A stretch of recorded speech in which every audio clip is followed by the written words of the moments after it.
Welcome to the Real News Network. I'm Paul Jay in Baltimore, continuing my discussion with Andrew Levine, taking a look at President Obama's foreign policy choices. He now joins me again in the studio.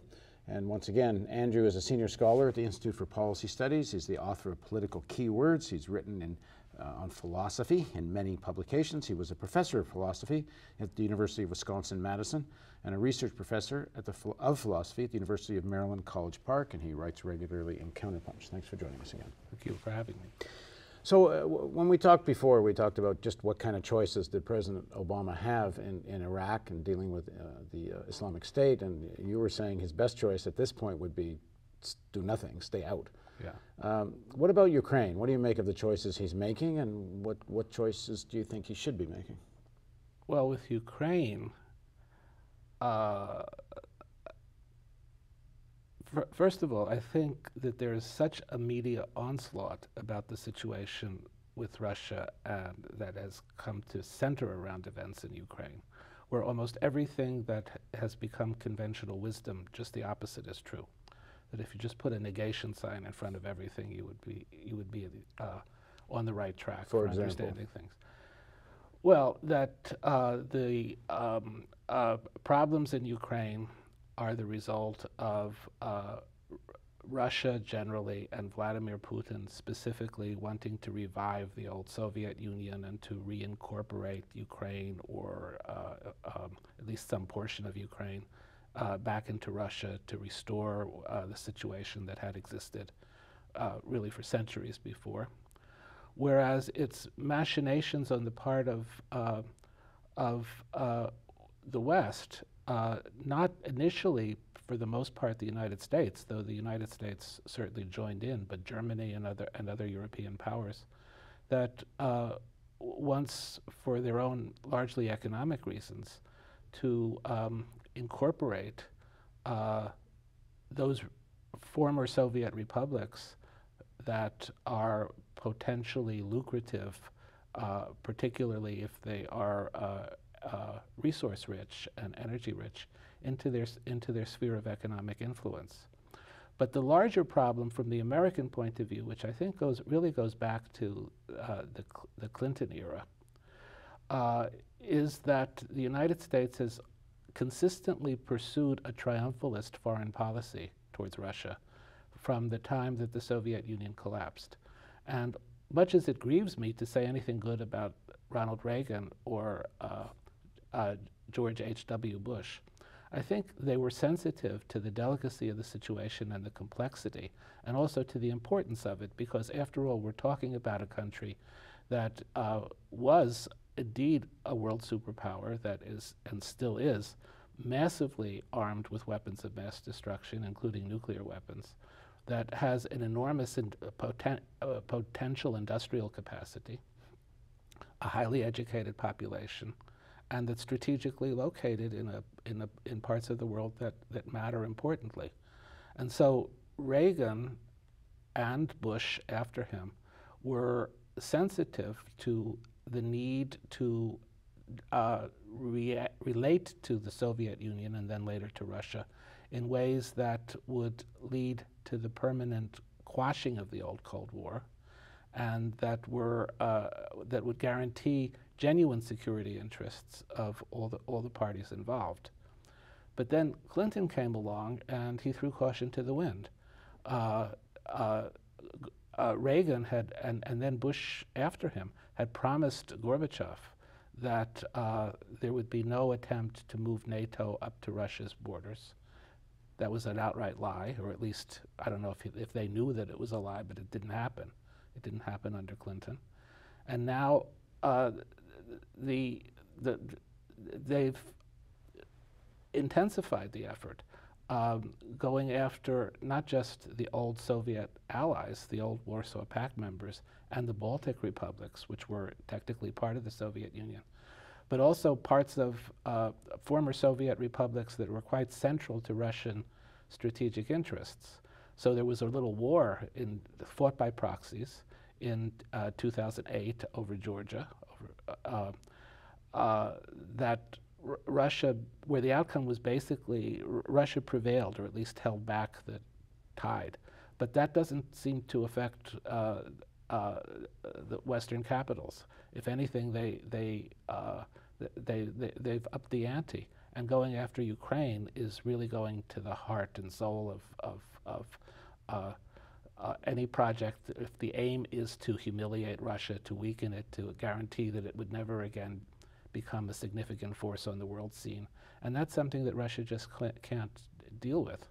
So, in Ukraine, there's very little doubt that the United States, along with the Europeans, was very active in encouraging what ended up into as a there's no other way to describe it, as a coup that empowered forces, not all of them fascist forces, the way that Russia sometimes maintains, but many of them far to the right of anything that could remotely count as a liberal political tendency, and in making it the case that Russia would have no choice but to intervene somewhat into the situation. It would be like if, I mean, well, remember that Kennedy practically brought the universe, the world to an end when Russia placed missiles in Cuba. This is the functional equivalent of that. I mean, if we can have our Monroe Doctrine, they have to have something like a Monroe Doctrine. And American policy has been totally insensitive to this. And the American media have not been the least bit enlightening about this either. To some extent, it seems to me that this was not an Obama-driven initiative. He seems to allow, and again, I guess I want to keep saying, when I say him, I mean his administration, I mean the forces he represents. I mean, he seemed to be one, in 2004 when he fights with McCain, he's fighting over, we're going to do the Afghan wars, that's going to be the real war. And McCain's saying, no, we're going to fight the Russians. It was all about, the neocons have been about the Russians, and even Romney was all about Russia as the main enemy, and Obama's about the Asian pivot. On the other hand, he seems totally unable to control any of this. That now, again, because of domestic politics, his great fear is Obama can't look weak, and he seems to have played that "we got bin Laden" card as many times as he's going to be able to play it. It doesn't seem to be, it seems to be losing its effectiveness. So he has to play along with all this. There's a lot of forces at play here that want to corner and contain Russia. Yeah, the one thing where Obama has been totally resolute is in plunging down the wrong path consistently. And he's, part of the explanation for that, I believe, is that he has, for whatever reason, re-empowered the old Clinton hands, even to the point of making Hillary Clinton his first Secretary of State. And adding on to them what might arguably be even worse, the humanitarian interveners like Samantha Power and Susan Rice and the others, so that the bubble that he lives in, that any president inevitably lives in, is one in which it seems it probably seems reasonable, or at least not flagrantly unreasonable, to pursue these very aggressive, destructive, dangerous strategies with respect to the former Soviet Union. So we have this curious situation now in which two of the great old empires that underwent radical transformations after the First World War, the Russian Empire for different reasons, and the Ottoman Empire, it's like the chickens are finally coming home to roost, that we have these major crises. And if anybody has any understanding about how to deal with them in a way that is likely to make the outcomes, if not good, at least tolerable, they're not in the Obama administration. And again, as I say, he will always do what's expedient for his own political, positioning and career. There's nothing unique about that. That's going to be most presidents. But he gets so much pressure from the neocons who want to have a real provocative fight, and not just the neocons. I agree with you. Whole sections of the foreign policy and elites want to pick a fight with Russia right now. It's a good Cold War to have. Yeah. He knows, but I think he actually there's a certain rationality in him. He knows better, but he'll never stand for that. He'll, he'll easily succumb to go to where the pressure pushes him. Well, the question is, I don't know what the answer is, whether what he ends up doing is what he really wants to do, or whether he's forced to do it because of irresolution or because of Republican obstinacy or for whatever reason. As we were talking off camera, I mean, I think what drives President Obama is two things, beginning, middle, and end. Number one, what's good for President Obama and his career and how he'll look and his future after the presidency. And number two, the people that brought him to office, which was Wall Street. And he tries to manage these events in the interest of the people that paid for his election campaign. Yeah. Well, he certainly is, I think, borderline contemptuous of the constituencies that vote for him and that actually put him in office insofar as votes rather than money put you in office. The labor movement particularly. He'll, for instance, on Labor Day, he gives a speech in Milwaukee, of all places, promoting union movement.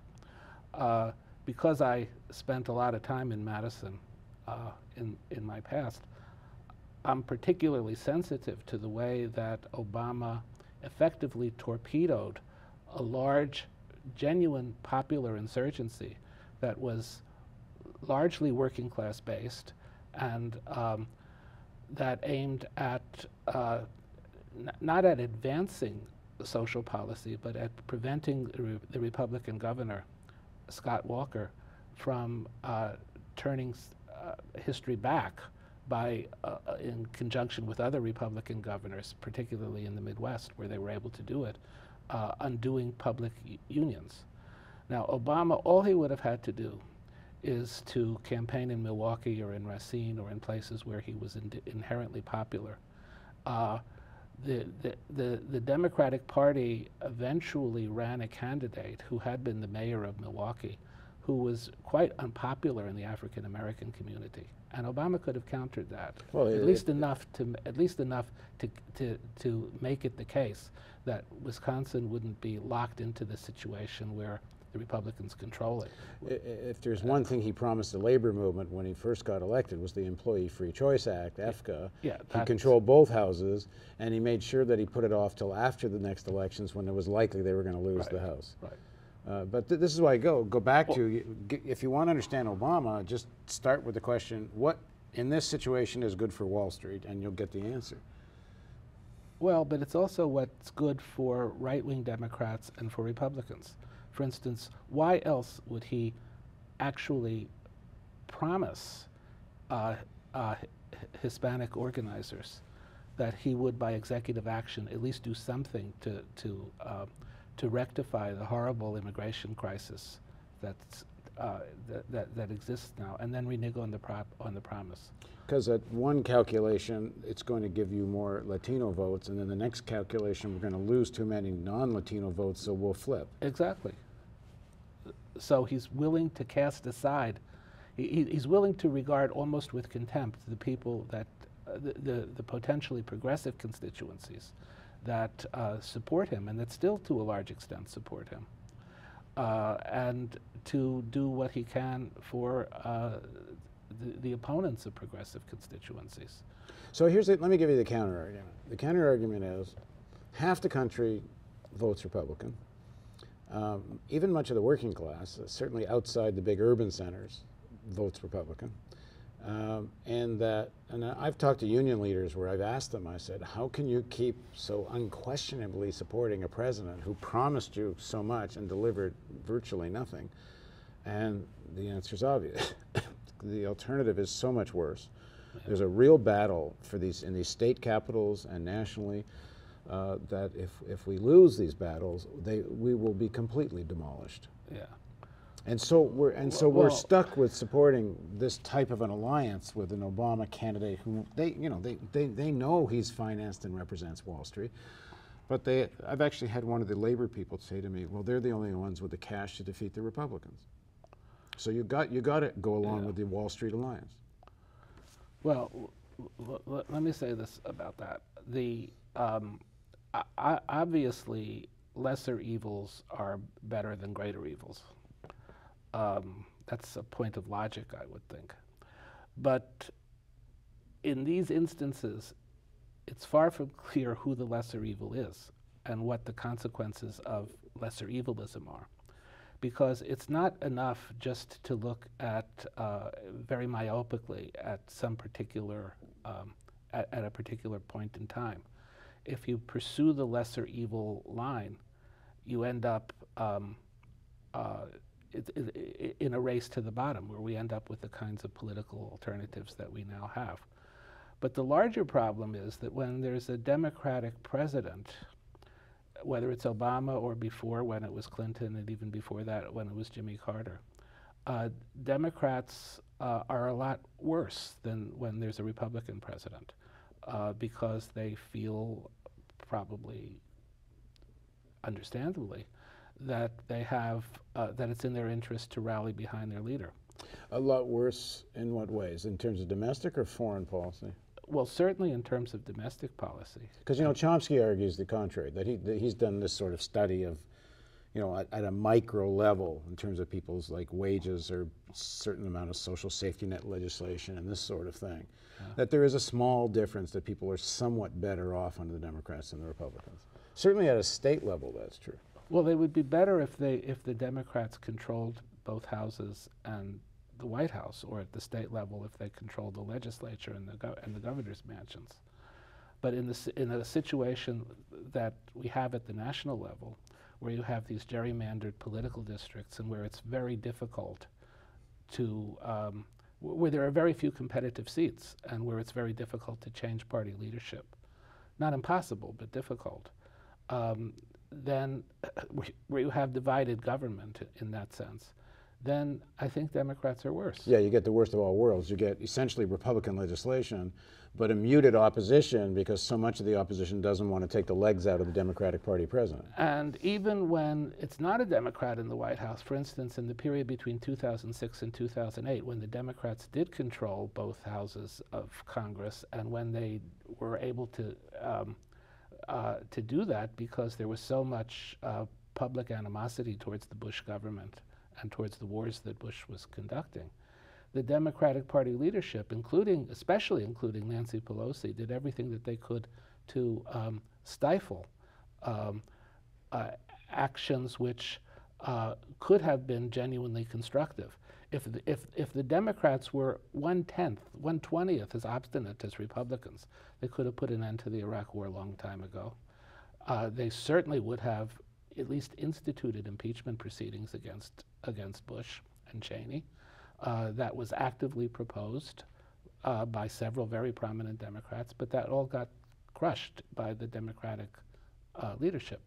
I don't know if that was because they wanted to do Wall Street's bidding. Maybe that has something to do with it, but I think they wanted to elect the Democrat in 2008, and maybe that was a good idea at the time. But it still had the effect of making the Democratic Party complicitous, not to the extent that it has been lately, but complicitous in the worst departures in domestic and foreign policy of our government. But sure, it would be better if there was a clean sweep. In 2008, there was a clean sweep for a while. Obama, this is where the aloofness problem started to come in. Instead of, Obama actually had enormous amounts of political capital that he could have expended, but he squandered it very flagrantly, and he had feet of clay that became utterly obvious. It became obvious. Well, it was all about saving the banks. There was every other agenda fell to the side. Well, the healthcare agenda didn't fall to the side. It's just that he pursued a Republican line with respect to healthcare reform, and the Democratic Party was just mute in opposition to it. And so he started out by giving away the store and then negotiating from that. And so we ended up where we ended up. Now, is it marginally better? Probably. Yeah. I mean, it's kind of not. Wall Street and the pharma and the healthcare industry, there's no wall between those two things. So. Right. It strengthened what Obama did, certainly entrenched the power of healthcare profiteers, the insurance companies and the rest that profit off of it made a sweetheart deal with pharma. And it also set back the cause of genuine reform probably for another generation, just as Hillary Clinton's reforms had done before. But it probably, on balance, was a good thing because it made more, it supplied coverage to more people. Yeah. Although the jury is still out on this. But that's what comes with the Obama style of governance and the Democratic Party in control of things. Right. Those were the good old days in retrospect. Yeah. But I do think that that in the future, because of Obama's irresoluteness in key areas, that we may miss him dearly after 2016. All right, we're going to continue this in another segment. Thanks for joining us. Thank you. And thank you for joining us. We're going to continue this discussion, picking up on the whole issue of President Obama's policy on Israel and Palestine.